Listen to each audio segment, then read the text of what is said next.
राधे राधे दोस्तों, जय श्री कृष्णा। दोस्तों, बहुत पुराने समय की बात है।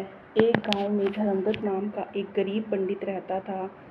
धर्मदत्त का इस दुनिया में कोई नहीं था, इसलिए पेट भरने की उसे कोई विशेष चिंता नहीं रहती थी। किसी भी घर से उसे मुट्ठी भर आटा या चावल मिल जाता, जिसे बनाकर वह अपना गुजारा कर लेता था। पंडित धर्मदत्त की जिंदगी इसी तरह से बीत रही थी। एक दिन वह विचार करने लगा कि धीरे धीरे मैं बुढ़ापे की ओर बढ़ रहा हूँ। अभी तो मैं लोगों के घर जाकर पूजा पाठ करके अपना पेट भर लेता हूँ, लेकिन जब मैं बूढ़ा हो जाऊँगा तब इस दुनिया में मेरा कोई नहीं है जो मेरा ध्यान रखेगा, और मेरे बुढ़ापे में मुझे कौन बिठा करके खिलाएगा। इसीलिए मेरी भलाई तो इसी में है कि मैं आज से ही अपने भविष्य के बारे में सोचना शुरू कर दूं, वरना बुढ़ापे में दर बदर की ठोकरें खानी पड़ेंगी। और यही विचार करके पंडित धर्मदत्त अगले ही दिन से सुबह होते ही घर से निकल जाता है। पूरा दिन एक दरवाजे से दूसरे दरवाजे पर जा कर के पूजा पाठ, कथा आदि बचने का काम करता था। उसके बदले में उसे जो भी धन या अनाज मिलता वह उसे घर पर ले जाता। जितना अनाज वह खा सकता था वह पका लेता, और बाकी जो अनाज बच जाता उसे संभाल करके रख देता था। जब उसके पास काफ़ी सारा अनाज इकट्ठा हो जाता तो वह उसे बाजार में जाकर बेच आता था। इसी तरह से बचत करते हुए कुछ ही महीने के बाद उसके पास हजारों स्वर्ण मुद्राएं इकट्ठी हो चुकी थी। लेकिन पंडित धर्मदत्त ने अपने कार्यों में कोई कमी नहीं आने दी। वह रोज जजमान के यहाँ पर जाता और पूजा पाठ करता। एक दिन की बात है कि वह किसी यजमान की तलाश करता हुआ एक दूसरे गांव में चला जा रहा था कि तभी उसने देखा कि एक बुढ़िया की दृष्टि पंडित जी की पर पड़ी। तो वह सोचने लगा, क्यों न मैं इनसे ही हवन पूजन करवा लूं। हो सकता है कि यह बहुत ही कम पैसे में मेरा काम करने के लिए तैयार हो जाएं। जैसे ही पंडित जी ने बुढ़िया के घर के सामने से निकले, बुढ़िया ने जोर से आवाज़ लगाकर कहा, पंडित जी महाराज, जरा एक क्षण के लिए मुझे। बुढ़िया की भी सुनते जाइए। धर्मदत्त ने उस बुढ़िया की आवाज़ सुन करके कहने लगा कि कहो माई, क्या कष्ट है तुमको मेरे लायक? यह कोई सेवा है तो ज़रूर बताओ। बुढ़िया कहने लगी कि पंडित जी, कुछ ही दिन पहले मेरी गाय मर गई थी। क्या आप उसकी आत्मा की शांति के लिए मेरे घर में पूजा हवन करवा सकते हैं? पंडित धर्मदत्त ने कहा कि हाँ हाँ, क्यों नहीं। गौ माता की आत्मा की शांति के लिए पूजा पाठ करवा तो मेरे लिए सौभाग्य की बात होगी, और फिर यह तो मेरे दिन प्रतिदिन का कार्य है। मैं नित्य हमेशा यही काम करता हूँ। बुढ़िया कहने लगी, लेकिन मैं आपको दान दक्षिणा में धन ना दे सकूँगी। धर्मदत्त, दान दक्षिणा की तुम चिंता न करो माई, जो भी खुशी के साथ दोगी मैं वही स्वीकार कर लूँगा। बुढ़िया ने कहा, तो फिर ठीक है महाराज, आइए पधारिए, और यह शुभ कार्य आज करके ही ये जाइए, तभी अच्छा होगा। पूजा पाठ और हवन के लिए आवश्यक वस्तुओं का प्रबंध कर देती हूँ। इतना कह करके वह बुढ़िया जल्दी ही सारा इंतजाम करके आ गई।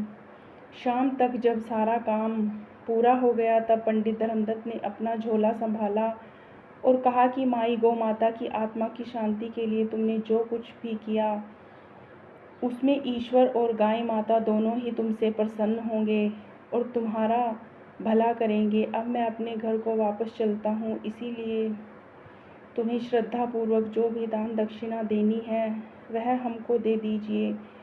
बुढ़िया ने कहा कि महाराज, अवश्य कृपा करके बाहर चलिए। बाहर आकर के बुढ़िया एक बछड़े को अपने साथ लेकर के आई और पंडित जी की ओर बढ़ते हुए कहने लगी कि आप दान दक्षिणा में इस बछड़े को ले जाइए। महाराज, जिस गाय माता की आत्मा की शांति के लिए आपने इतना कुछ किया है, यह उसी का बछड़ा है। इसको जन्म देने के साथ ही वह गाय मर गई थी। पंडित धर्मदत्त कहने लगा, लेकिन मैं इस बछड़े का क्या करूँगा? मैं पंडित जी, आप इसे पालिए पोसिए, बड़ा होकर के एक दिन यह आपके ज़रूर काम आएगा। इसके सिवा आपको दक्षिणा देने के लिए मेरे पास और कुछ भी नहीं है, और इसके खाने पीने का बोझ उठाना तो मेरे लिए बस से बाहर की बात है। मैं तो स्वयं अपना गुजारा किसी तरह से करती हूँ, क्योंकि मैं बूढ़ी हो चुकी हूँ और अपना पेट भी नहीं भर सकती, तो इसका पेट कहाँ से भरूँ। पंडित जी ने मुझ गरीब की अवस्था को देख करके दया कीजिए और कृपा करके दक्षिणा में इसे ग्रहण कर लीजिए। उस बुढ़िया की बात सुनकर पंडित धर्मदत्त जी सोच में पड़ गए। क्यों न मैं इसे ग्रहण कर लूँ। मैं अकेला ही रहता हूँ, या बछड़ा साथ में रहेगा तो इसकी देखभाल करने में मेरा मन भी लगा रहेगा। यजमान से थोड़ा बहुत घास फूस भी इसके लिए मांग लिया करूँगा, और फिर वैसे भी मिली हुई चीज़ों को हाथ से नहीं जाने देना चाहिए। बुढ़िया के पास इसके अलावा और कुछ भी नहीं है। वह कहने लगे, पंडित जी, माई तुम श्रद्धापूर्वक मुझे दक्षिणा में यह बछड़ा दे रही हो तो मैं इसे स्वीकार करता हूँ। लाओ, इसकी रस्सी मुझको दे दो, ईश्वर आपका भला करे। पंडित जी, यह लीजिए इसकी रस्सी। और इस तरह से पंडित धर्मदत्त उस बछड़े को लेकर के अपने घर की ओर चल दिए। पंडित धर्मदत्त बछड़े को अपने घर में ले आया और उसी दिन से उसका पालन पोषण करने लगा। वह नित्य किसी यजमान की तलाश में जाने से पहले बछड़े को कुछ चारा पानी खिला देता था, और शाम को लौटते समय किसी से थोड़ी घास फूस तो कभी किसी से थोड़ा सा भूसा ले आया करता था, क्योंकि गांव में भूसी और गांव की घास की कोई कमी नहीं थी। इसीलिए कोई भी बछड़े लायक चारा उसे देने में आनाकानी नहीं करता था। इस तरह से उस बछड़े के साथ साथ बछड़े को भी खाना पानी की कोई ना कोई चीज़ मिल जाती थी, और किसी तरह की कोई कमी नहीं रहती। उसके लिए भी इसी तरह से समय बीतता गया, और कुछ ही सालों में वह बछड़ा एक कट्टा विशाल का बैल बन चुका था। उस गांव में तो क्या आसपास के कई गांव में उस बैल के जैसा कोई दूसरा बैल नहीं था। गांव के लोग जब बैल को देखते तो आपस में बातें करते कि वाह पंडित जी, बैल के का तो कोई मुकाबला नहीं है। अरे भाई, होगा भी कैसे, हमारे पंडित जी ने इसे तो पालने पोसने में अपनी परवाह तक नहीं की, और इसे खिलाया पिलाया और उसकी देखभाल की, मानो जैसे उनका खुद का बेटा हो। पंडित धर्मदत्त के बल की चर्चा गांव के साहूकार के कानों तक बजा पहुंची। साहूकार पशुओं की खरीद बिक्री का काम करता था। उसके पास एक बहुत ही बड़ी पशुशाला थी, जिसमें गायें, भैंस, ऊंट आदि के अलावा कई तरह के जानवर और भी थे। जब उसे पता चला कि धर्मदत्त के बैल का सानी पूरे गांव में तो क्या पूरे राज्य में नहीं है, तो मन ही मन उसने बैल को खरीदने का निश्चय कर लिया। वह पंडित धर्मदत्त के पास पहुंचा और बैल को खरीदने की बात कहने लगा, परंतु धर्मदत्त ने यह कहकर मना कर दिया कि वह बैल को अपना पुत्र मानता है, इसलिए वह बैल बिकाऊ नहीं है। व्यापारी सेठ ने बैल की ऊंची कीमत देने की बात कही, परंतु धर्मदत्त पर इसका कोई असर नहीं पड़ा। व्यापारी सेठ मन ही मन इस बात से बड़ा क्रोधित हुआ। वह धर्मदत्त से रस करने लगा। शेर तो वहाँ से चला गया, परंतु उसने मन में ठान लिया कि धर्मदत्त ने उसे बैल नहीं बेचा है तो वह ही बैल को धर्मदत्त के पास नहीं रहने देगा। वह धर्मदत्त से बैल को अलग करने की योजना बनाने लगा। इसी तरह से एक व्यापारी एक दिन राज्य के राजा के दरबार में जाकर के पहुंचा और राजा से कहा कि महाराज, आपकी गौशाला और पशुशाला में एक से बढ़कर एक गाय और बैल होंगे, परंतु मेरे गांव में एक ब्राह्मण धर्मदत्त के पास जो बैल है उसका तो कहना ही क्या। इस तरह से उसने राजा को वह बैल खरीदने के लिए प्रेरित किया। व्यापारी जानता था कि ब्राह्मण धर्मदत्त राजा को मना नहीं कर सकेगा, इसलिए सेठ की बातों से प्रभावित होकर राजा ने धर्मदत्त को दरबार में बुलाया और उसका बैल खरीदने की बात कही, परंतु धर्मदत्त ने किसी भी कीमत पर बैल बेचने से मना कर दिया। फिर क्या था, राजा को इस बात पर क्रोध आ गया।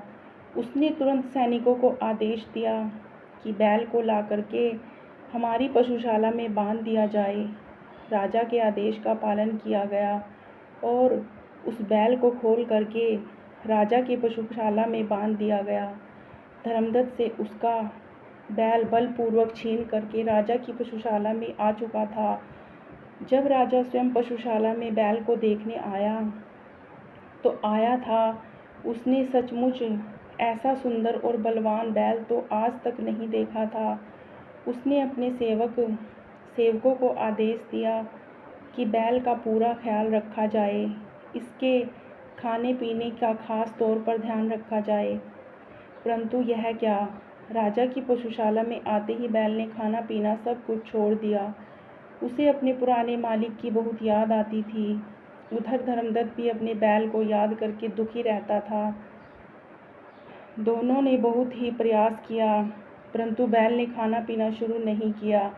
ऐसी हालत देखकर उन्होंने राजा को इस बात की सूचना दी कि बैल ने खाना पीना छोड़ दिया है। जब राजा ने इस बात का पता किया तो पता चला कि वह हैरान था कि एक बैल भी ऐसा स्वामी भक्त हो सकता है कि वह अपने मालिक से अलग होकर के दाना पानी छोड़ सके। आखिरकार राजा को इस बात का एहसास हो गया कि बैल को वापस ब्राह्मण धर्मदत्त को सौंप देना चाहिए। अगले ही दिन धर्मदत्त को अपने महल में बुलाया और बोला कि हे ब्राह्मण, तुम्हारा बैल तो तुमसे इतना प्रेम करता है कि उसने दाना पानी तक छोड़ दिया। मैं तुम दोनों के प्रेम में बाधा नहीं बनूंगा, इसलिए तुम अपने बैल वापस ले जाओ। राजा की बात सुन करके धर्मदत्त फूला नहीं समाया और राजा को धन्यवाद देने लगा। धर्मदत्त अपने बैल को वापस पा करके बड़ा प्रसन्न था और बैल को लेकर के वह अपने गांव की तरफ लौट गया। बैल भी अपने मालिक के पास आकर के बहुत प्रसन्न था। उसे फिर से दाना पानी उसने खाना शुरू कर दिया। अब तो धर्मदत्त और उसके बैल के चर्चे और भी ज़्यादा होने लगे, क्योंकि राजा ने उसे वापस कर दिया था। राजा ने जब उस बैल को छीना था तभी लोग उसके बारे में जानते थे, और इसके बाद में राजा ने जब उस बैल को पंडित धर्मदत्त को वापस किया तब उसके चर्चे और बढ़ चुके थे। लोग उनका प्रेम देखकर कहते भाई लगता है कि दोनों का पिछले जन्म का साथ है। व्यापारी सेठ को जब पता चला कि उसकी योजना असफल हो गई और धर्मदत्त को उसका बैल वापस मिल गया, वह मन ही मन कुढ़ने लगा। एक दिन सुबह जब धर्मदत्त अपने बैल को चारा डाल रहा था तो अचानक धर्मदत्त को सुनाई दिया, मालिक आप मेरा इतना ख्याल रखते हैं, इसलिए मैं आपको कष्ट दूर करना चाहता हूँ। इतना सुनकर के धर्मदत्त कुछ टक सा गया। यह तो उसका बैल ही था जो मनुष्य की बोली बोल रहा था। बैल ने दोबारा कहा, हैरान मत हो मालिक, मैं साधारण बैल नहीं हूँ, इसलिए मनुष्य की बोली बोल सकता हूँ, लेकिन मेरी आवाज़ केवल आपको ही सुनाई देगी। धर्मदत्त ने पूछा, अच्छा तो तुम कौन हो? वह बैल कहने लगा, मैं आपको सही वक्त आने पर बता दूंगा। फिलहाल मैं अपने कष्टों को दूर करने का एक उपाय बताऊंगा।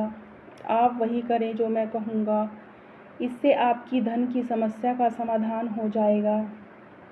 फिर बल धीरे धीरे धर्मदत्त को कुछ समझाने लगा। सब कुछ समझने के बाद धर्मदत्त कहने लगा, योजना तो तुम्हारी बहुत अच्छी है, परंतु कहीं ऐसा ना हो कि मैं तुम्हें इसमें खुद ही फंस जाऊं। बैल कहने लगा, आप विश्वास रखिए मालिक, मैंने कहा ना, मैं कोई साधारण बैल नहीं हूँ। धर्मदत्त कहने लगा, ठीक है, मैं तुम्हारे कहने के अनुसार ही काम करूँगा। अगले दिन धर्मदत्त उस व्यापारी सेठ के पास पहुँचा। कहने लगा कि सेठ जी, मेरा मन है कि मैं आपसे एक बैल खरीद लूँ, फिर मेरे पास एक जोड़ी बैल हो जाएंगे तो मैं कुछ खेती का काम भी कर लिया करूँगा। वह व्यापारी कहने लगा कि हाँ ज़रूर भाई, मेरे पास एक से बढ़कर एक बलशाली बैल है। धर्मदत्त कहने लगा कि वह तो ठीक है, सेठ जी, परंतु मेरे बैल के मुकाबले का आपके पास कोई बैल नहीं है। मेरा बैल तो इतना ताकतवर है कि अनाज की बोरियों से भरी हुई 5 बैलगाड़ियों को अकेले ही खींच सकता है। सेठ कहने लगा, भाई दत्त, माना तुम्हारा बैल ताकतवर है, परंतु इतनी डींगे मत हाँको। तुम जो कहते हो वह संभव है। अकेला बैल 5 लदी हुई बैलगाड़ियों को कैसे खींच सकता है? खींचना तो दूर की बात है, हिला भी नहीं सकेगा। इतना घमंड अच्छा नहीं है। धर्मदत्त कहने लगा कि सेठ जी, मेरी बात पर विश्वास ना हो तो शर्त लगा लो, मुझसे बोलो, है मंजूर? सेठ मन ही मन विचार करने लगा। यह ब्राह्मण तो आज खुद ही कंगाल होने के लिए हमारे पास आ गया, जो एक असंभव सी शर्त लगा रहा है। बच्चू को इसी के जाल में ऐसा फंसाएंगे कि याद रखेगा। सेठ कहने लगा कि ठीक है, तो शर्त यही रही कि अगर तुम्हारे बैल ने यह कारनामा कर दिया तो मैं तुम्हें 2000 स्वर्ण मुद्राएं दूंगा, और अगर वह नहीं कर पाया तो तुम्हें 15,000 स्वर्ण मुद्राओं के साथ मैं अपना बैल भी देना होगा। बोलो, मंजूर है? धर्मदत्त ने कहा, ठीक है, शर्त पक्की हुई और 2 दिन के बाद पूरे गांव के सामने मेरा बैल यह कारनामा करके दिखाएगा। जब 2 दिन बीत गए तो पूरे गांव में यह बात फैल चुकी थी। ठीक 2 दिन के बाद एक खुले मैदान में अनाज से भरी हुई 5 बैलगाड़ियां लाई गई। सभी बैलगाड़ियों को एक एक करके पीछे जोड़ दिया गया और धर्मदत्त के बैल को उनके आगे जोड़ दिया गया। लोगों की भीड़ या कारनामे देखने के लिए बड़ी उत्सुक हो रही थी। सभी को आंखें उस बैल पर गड़ी हुई थी। बैल ने जोर लगाना शुरू किया, परंतु गाड़ियां तो अपनी जगह से टस से मस नहीं हुई। यह देख करके सेठ मन ही मन बड़ा प्रसन्न हुआ। अभी कुछ ही समय बीता था कि बैल एक बार फिर से पूरी ताकत लगाई। इस बार तो जैसे चमत्कार ही हो गया। बैलों ने 5 गाड़ियों को खींचा और 1 कोस दूर तक खींच कर ले कर चला गया। यह देख करके लोगों ने दांतों तले उंगली दबा ली। सभी बैल की ताकत की वाहवाही करने लगे। सभी के सामने सेठ ने बड़ी ही दुखी मन से 2000 स्वर्ण मुद्राएं धर्मदत्त को दे दी। स्वर्ण मुद्राओं की थैली लेकर के धर्मदत्त अपने घर आ गया, परंतु मन ही मन सेठ को बड़ा क्रोध हो रहा था। उसी रात को सेठ अपने कुछ लट्ठे को भेज करके धर्मदत्त के आंगन में आ धमका और वह लोग डंडों से बैल को पीटने लगे। शोर सरावना सुन करके जब धर्मदत्त बाहर आया तो देखा कि सब के सब लट और सेठ जमीन पर जख्मी हालत में पड़े हुए थे। धर्मदत्त समझ चुका था कि उसके बैल ने इनके अच्छा सबक सिखाया है और अपनी सिंह से मार करके उनको चकना कचूमर निकाल दिया है। वे लोग गिरते पड़ते वहाँ से भाग खड़े हुए। धर्मदत्त ने प्यार से अपने बैल के सिर पर हाथ फेरा और कहा, बेटा, आज तुमने मुझे बचा लिया।